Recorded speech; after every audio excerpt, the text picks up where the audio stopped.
Doreen opened her handbag and removed a packet of tissues. She opened the packet and pulled 4 tissues from the pack. She knelt next to me. "Do not be scared, sweetheart, everything is going to be just fine," she said as she wiped my chin and then stuffed the tissues into my mouth, effectively gagging me. I tried to push the tissues from my mouth with my tongue but could not even manage that. Doreen stood up and left the room. I was scared. I didn't know this woman, no one knew that I was here, and I was unable to move a muscle. Doreen had gone to her room. She was so excited that the moment had finally come for her to become a mommy.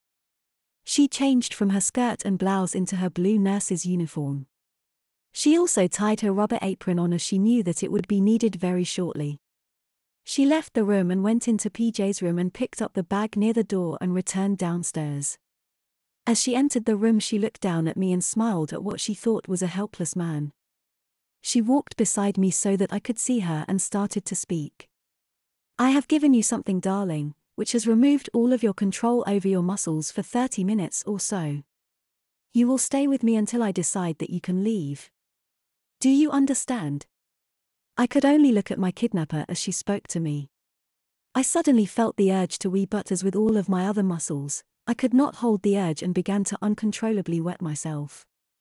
Doreen noticed immediately that a dark area had appeared on my jeans. "Naughty baby, you couldn't even wait until mommy had diapered you." Doreen knelt down beside me and opened the bag she had brought down from upstairs. She placed a pair of latex gloves on, took off my shoes and socks, and then emptied the contents of the bag.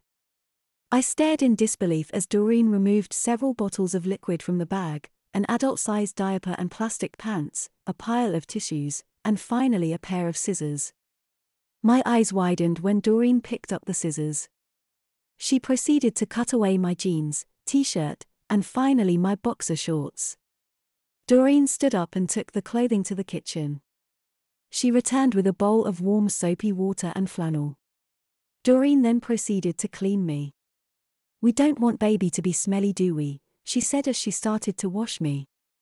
She then picked up one of the bottles from the bag and opened it.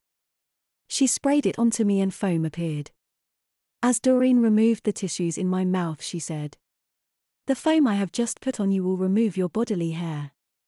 You see, you will be my baby while you stay here, and babies don't have body hair, do they?" Doreen used the flannel to remove the foam. She took great delight in showing me my hair in the flannel once she had finished. Tears began to form in my eyes as the full extent of my predicament became apparent. Doreen noticed the tears streaming down my face. "Do not cry, honey," she said as she took some tissues from the pile and dried my eyes.